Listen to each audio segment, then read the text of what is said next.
All right, I'm here with Buboy. We just saw a drawing of Buboy as a puppy. He took our puppy classes. He used to be about this big, about the same size as your head. All right, this is his roadmap to success. I've got some treats, and yes, he's being very good and treat motivated. He's a Chow, and Chow mixes are very notorious for, or Chows in general are notorious for being very determined. And so that determination can work with us or against us. Chortle. Remember to use that passive training and come up with a funny command word. And let's not get too nosy when we're doing the video, buddy. This is like you're supposed to be your after video. All right, so let me see. We went over, we started off by talking about exercise. Like a lot of dogs, he probably could use more exercise. So some of the things you can do is I'd like you to get a snuffle mat, start feeding him dry dog food out of his snuffle mat. Get him one of those Mega Paw treat balls and use that as maybe a midday snack, or if you have guests or people coming over, that thing comes out and it's a good thing. Just make sure you pull the Mega Paw treat ball away when it's empty. I usually have to shake the last one or two of these out of there, otherwise I'll rip it open to see what's wrong. Also, you can get him a doggy backpack and put like bottles of water, bags of sand in it, and that gives him a job. Sit. Remember, always treat first, command word after. You guys do a good job of that. Also, fetch. I would get in a habit of saying the word fetch 3 times. So I throw it, I say fetch. When he goes and picks it up, I say the word fetch. And when he comes back, I hold the treat out. When he drops the item, then I put it in his mouth and say fetch a 3rd time. So after a while, you do that enough inside. When you have your fenced-in backyard, you can start playing fetch out there. And I would get a chuck it for that, so you can pick up the ball and kind of snap it against the different fences. For the other dog, there's a dog that's next door, and they kind of like to, I wouldn't say fence fight, eye fight. They can see each other through the window. So go to Kinko's, get that 3 feet wide piece of paper, measure it. I would do the 3 feet going 3 feet this wide and going up, and just tape it on the outside of the window so he can't scratch it down. And just make sure it's tall enough so even if he's on his hind legs, he can't see over it. And once you get your privacy fence in, you can take that down. But that'll help him get out of practice doing what he's doing now and barking at each other. And if you're going to take that loose leash walking class, talk to your neighbor and say, hey, we're doing this class. If you're interested, you know, the dog psychologist said one of the best things we can do is walking the dogs together. If your dog is bigger than he is, and if I don't know if he pulls on a leash, but Boy does. Give me that water. Thank you. So if we take this class together, we both be in a park and we can kind of practice walking them near each other. Come. Let my Marco Rubio drink of water. And so basically, if we practice them being together, and they're, instead of barking at each other, that's the only interaction they have, because the other dog got a little bit, they're playing, and he kind of bit the boy's neck when they probably could have played a little too intensely. And so now they just bark at each other, and that's all they have is that negative interaction. So they get in a habit, even if they never get up playing together, but they start going for walks together on a regular basis. That helps them feel a lot more comfortable with each other because they have that shared common bonding experience. For dog parks, when you go, I would practice going to the dog park that you go to. Make sure that he's not pulling. And if you get to the dog park and he's all worked up, just sit in the car and wait for him to settle down. When he settles down, give him a couple treats and say settle or zen or whatever the word is that you guys use for your settle exercise. Then turn around and come back home. And keep doing that until you can get to the dog park and you stay settled the whole time. Then you open the door. And if you open the door, your door, he starts getting excited, just leave it open and wait for him to settle down. When he settles down, give him a treat and say settle and close the door. And then, wait a minute or open it again and keep doing that until you can open the door. Eventually you can step outside. He stays inside, completely calm. Then eventually you have him come outside, sitting there. Eventually you walk up towards the dog park and he stays completely calm. He's not pulling and lunging. And anytime he pulls or lunges or starts getting excited, we recognize where we're at. We stop, we slow down, we back up a step, and we help the dog practice that previous step over and over without culminating any future steps. So we're seeing this is the behavior that's expected throughout. And any deviation in this behavior results in stoppage. No punishment, just stoppage. And after a while, you'll be able to walk all the way to the dog park. Now remember, exercising him before you do this stuff will really help. And before you take him to the dog park, I would definitely exercise him first. So when you get to the dog park, that's a good sit, buddy. When you get to the transition box, I tell the dog to sit. And if he doesn't sit, then I don't need to open the door to go in the transition box. Once he does sit, we can go in there, I tell him to sit again. If he won't sit, I just wait and I look at my phone, read a couple emails, wait for him to calm down, tell him to sit. When he does sit, then I reach to take off his leash. He starts wiggling, pull it back. Pull your arm back and wait. And as soon as he calms down, tell him to sit, and then you reach again. As soon as he gets up, we wiggle. So if I tell him to sit and he wiggles and gets up, then I would stop and I would tell him to sit. If he goes back and then he sits within 3 seconds, then I would continue. If he doesn't sit, then I would back up a step outside the transmission box, walk closer to the car, walk away from the park, the whole 9 yards. So you're walking further and further away. So non-compliance means we slow down the process. Compliance means it happens faster. Once you get to the point where if I say sit and he sits, and then I reach and he wiggles, and I stop and I say sit, I might do that 2 or 3 times. The next time what I would do is I start reaching for him, he gets up, I would pull my arm back and I would just wait. I just said sit 3 times in a row. He sat, he complied, but now I'm just going to pull back and he kind of knows what I want. And if he sits within 3 seconds of me not saying it, then I would reach down to take off the leash again. If he doesn't, then we would basically leave and back up the step again. So eventually the dog learns I have to stay calm completely. And then once I get the leash off him and he's calm, while I'm doing this, I'm also looking at the dogs in the dog park and the guardians, and I'm judging them. I'm judging them based on their actions. Are the guardians all sitting together smoking cigarettes and gossiping, or are they watching their dogs? And what are their dogs doing? Is the dog going around sticking his chin over the neck of the back of the other dog? That's a domination move. So if it's doing that, then I don't want Buboy to go in and deal with that dog. That dog is playing inappropriately. If they're playing too rough, or they're barking, or they're staring at and growling at Buboy, well, then that's not good practice. What is good practice is going to the dog park and going through the whole process of entering without entering, because that desensitizes him and makes him less excited to go in there. And so eventually when he can stay calm, I take the leash off, he stays calm and tell him to sit, then I reach for the handle to the dog park. And that's going to cause all the dogs to rush up to the fence. All right, fresh meat.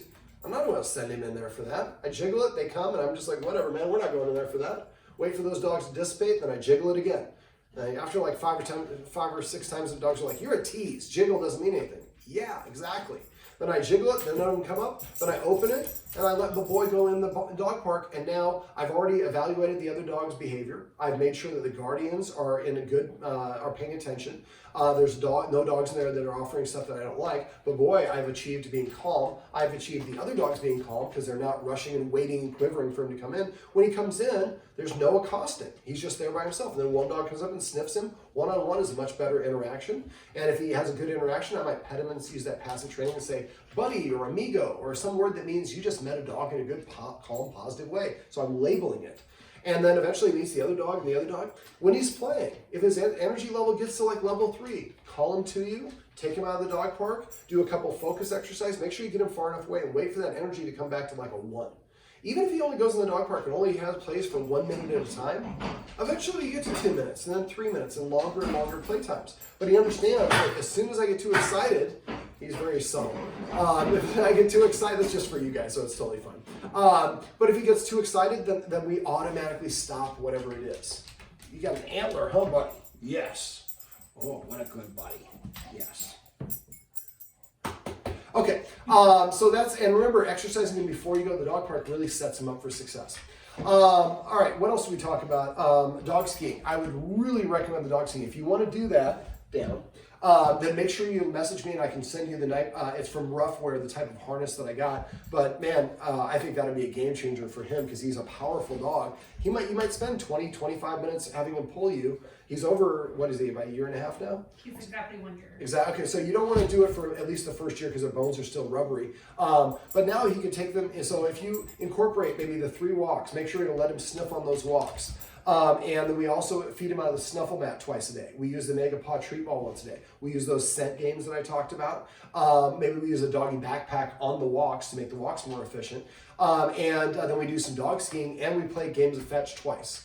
Now suddenly we've like tripled or quadrupled the amount of exercise and setting him up for success. If that other dog's you're gonna go out on a walk with that neighbor dog, exercising him first, just make sure he has 10 minutes to recover after the exercise before we go to the next thing.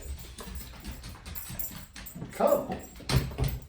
You want to play a little tug of war with this? Okay, I can play with you. Now, remember every time he touches you with his teeth, you want to yell and cry like a little girl, and I might just drop the object. So what I'm saying is, as soon as you touch me with your teeth, I lose interest in playing with you. And again, that's a form of operant conditioning. That's important for him to understand that I just can't touch the humans with my teeth. As soon as I do, they cry like a little girl. All right. We also talked about rules the guardians have taken. He took our puppy classes, so the guardians are already doing a good job of it. The only rules I really suggest is not being allowed in the kitchen or preparing food. Use the same exercise I showed you just right here. Just microwave that piece of bacon, and then do your meal prep work while you're practicing having him stay out. Once he lays down, then you can start your actual cooking. Other things you want to do is have him sit at the door, go to the door, tell him to sit one time. If he doesn't sit within 3 seconds, walk away and sit down. Kind of like what I was talking about the dog park, but the dog park, you have to sit there and wait for him. So here you go to the door and say sit. If he doesn't sit within 3 seconds, walk away and sit down. And the best time to practice is when you're not taking him for a walk. So if he sits, then I start reaching for the door. As soon as he gets up or wiggles, I pull my arm back and tell him to sit again.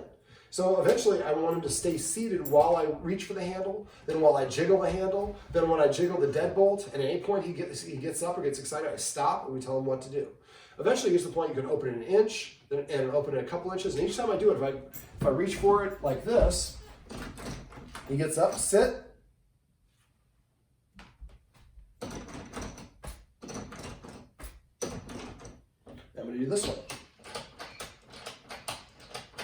And if you see, he's breathing a little heavy. That was very, very good, buddy. Up. Then I close it, and then my arm goes back to my side. That's kind of what I was hoping to show you. And so as soon as, and I want to go back to a neutral position. Sit. Now, I was doing this, I probably have him sitting over here because he's ahead of me and he's closer to the door. And teach him to just, you have to stay there. The whole process, me open the door, and you have to stay here in a seated position. Then I come and jiggle this one. Looks like you got a package delivered. And then I open it a little bit, and then a little bit more, until you don't have that lunge, and he just stays there. And again, it's developing self-control.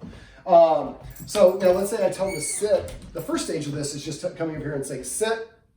1, 2, 3. That was it, on the mark.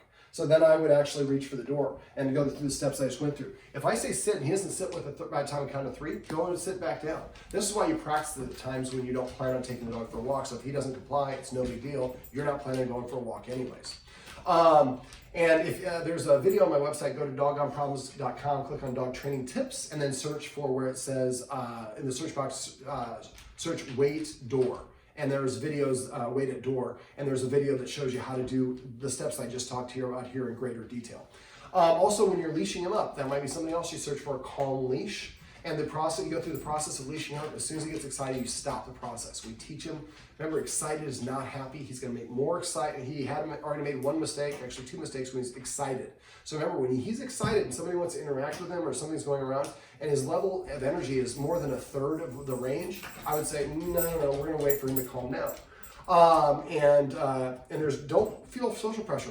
Not everybody has to meet him. Not everybody has to pet him.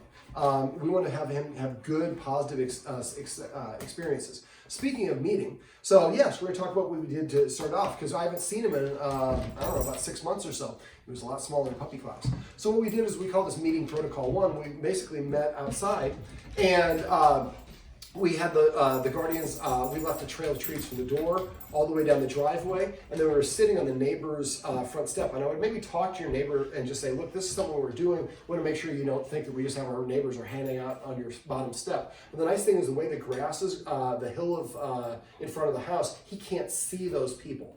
And so now he finds a trail of treats. Don't let him lunge towards them. If he does, pull him away. Don't pull him. Preferably have him come back to you, and then do the focus exercise and some hand targeting or whatever. And we want him to be calm and balanced when he meets them. But we want him to meet all these people out there this way. Now, every once in a while, I would leave the trail of treats without meeting someone. Otherwise, every time I see this, I'm going to meet somebody, And so now sometimes I just go down there and there's a trail of treats, and then we come back in the house or we go for a walk.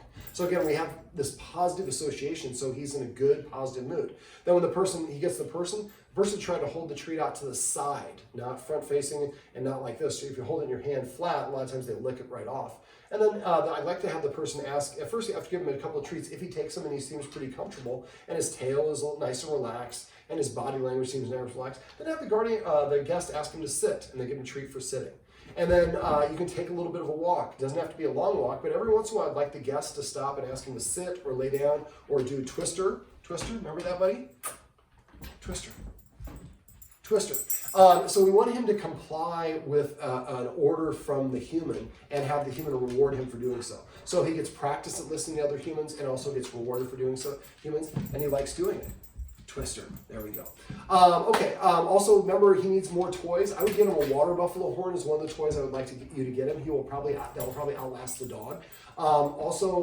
Get him another antler or two. Get him some Nyla bones. They come in different shapes and flavors. They have barbecue and bacon. So make sure you get a couple of those and get a little box and maybe put it right over here next to the couch. At the end of every day, pick up all of the toys, put them all in there, and so he has to decide what toys he wants to go play with. Or maybe leave it in the kitchen if that's where he's going to be during the day. We want to make sure he has access to that stuff. And name all your individual toys. Make sure that from now on, when you come up with command words, all the command words are funny command words, single word commands. It's stuff that's going to make you smile. The more that you have that levity, the more beneficial it's going to be across the board. Let me see. Continue to pet with a purpose. You guys are doing a good job on that. Passive training though. You guys can work on your passive training. So every time he does things that you want, make sure you pet him like I just did there. So I didn't ask him to come to me, but when he did, I rewarded him. Right there, you can pet for that, and then they come. Now, when he comes in and throws the thing at you, he wants to play fetch. Remember, that would be a petting with a purpose scenario. Tell him to sit and then drop the item, and only then will I pick it up and throw it again. You might also want to get one of those eye fetches, because I think that would be really beneficial for him. Get the big version, not the little version. I'm laughing because the guardian's taking notes in this video is for her, but that's okay. We like that due diligence. All right, so, try to come up with a word for eating. Get another dog bed, put it in the other room. Throw 10 treats in a row, one at a time, and call it Bermuda or whatever the word is you want to use. And make sure it's a light color. The color here is great. I prefer dog beds that are more like a cushion though, like this one. This one is fine, but you can have depressions in it. Sometimes the treat sits and they can't find it. If it's a flat cushion and you put a different opposite colored treat there, they can see it pretty easily. So first way, I throw the 10 treats or 15 treats, say the dog's name. Every time it licks up a treat, as long as one or more paws are on it. And the color should be light cream, lighter than this, white or light gray. Their eyes are and no pattern on it. So you can see it right away. He's all fired up now. When he does this, this is an indication I have exercise, I have energy. Would you like to burn the energy for me, or would you like me to burn the energy? So this would be a good time to pull out the Mega Paw treat ball, or do some set games, or play fetch, or something along those lines. There we go. Let me think, what else? We went over the exercise here about teaching them to stay out of there. Go to the, I think we talked about Kinko's getting that white stuff for the window. That will really help. But come up with a command word for eating. That's where I was trying to go from before. So your favorite restaurant or favorite dish, every time for about 4 months, he takes that first bite of food, you say that name of that dish. Also, every time he drinks water, come up with a word for water. Name all the individual new toys you're going to get him. And those new toys should be found either in his kennel or in the new dog bed. So every time I go to this new dog pet, man, great stuff is here. I don't know why I don't hang out here all day long. You might also teach him an away command. I went through the out command in the video above, so I won't talk about it. But like, let's say you're here with mom or a visitor, just toss a treat, the other side of the room. He gets up and leaves the room and go gets it, and you say away or flee or whatever the word is, retreat, and then he runs away. And so the more that you practice having him do that, then eventually you can say away, and then he knows how to run away. I would also teach him to catch. Does he know how to catch? He's working. Not on command. Buboy, sit, catch. So that's how I teach it. And then you want to make sure you grab it, catch. So throw it a really good throw. Don't go 1, 2, 3. Throw it just really good like that. And then if it goes in his mouth, catch it. Otherwise, maybe I have somebody on the floor and they snatch it up. Otherwise, why do I bother catching it? I just get it on the floor. Well, I can only get it if I catch it in the air. So that's a nice thing that you can have guests play with him as a game. Now the guest comes over, and you use his kibble for this. And they throw treats, and he gets to eat the kibble. Now the guests come over, and the guests play this cool game when they toss treats to me, catch, and say catch every time it goes in his mouth, or whatever the word is you want to use. This allows him to engage with the guest at whatever distance he feels comfortable with, and again, it's a positive association. When your guest comes over, make sure you arrange to have the treat trail that I talked about before, and message me if you have questions about that. But arrange to have people that are going to be confident with him and are not going to be fearful of him. He can be an intimidating looking dog, even though he's a sweetheart. Search for that. If I don't put it up there, you can just message me and I can put in this write-up the honey jumping, but you can just go to Dog on Problems and search for honey jumping or just honey. And it's a golden doodle in the video and she's like, oh, like this, trying to catch. And so again, you have people so they can come in, you're standing on a leash and he can't reach the people. And the people come in, some people put like painter's tape right exactly here. They just put their heel on the painter's tape and they just wait. We just wait for that to calm down. We calm, we turn and engage. When he starts wiggling, it gets excited, we pull away. And you do back and forth like this until he understands that only being calm is the only way that they're going to show interest in me. When I get excited, I'm invisible to them. Make sure you're eating something before you feed him. Just 5 bites of a chip or cracker will work. Sit. Sit. Try to keep on petting him under his chin like you guys are doing. If you guys want to work on the relaxation protocol, let us know and we can come by and set up a 1-hour follow-up session and teach him to not only go to the dog bed, but to go to the dog bed and stay there in a calm frame of mind through progressively more and more challenging stimulus. And that might be something that we could actually send our friend Kayla back, because she lives close by, and she can kind of work on those things with you on a regular basis and show you the progressions. I'll have to show her how to do it, but it's good practice for her because she's going to do it with a lot of dogs as well. That's a nice thing to do, because that way you can have a guest come over and have him practice not only going to his place, but going to his place and being calm. Anything else you want me to go over? I think so. We covered everything. Oh boy. Karate chop's over here, buddy. Target. Sit. This is my handsome fella, Buboy. Sit. Isn't he a good buddy? You're a good pupper. And this is Buboy's roadmap to success. Remember, everything you do trains your dog. Only sometimes you need it.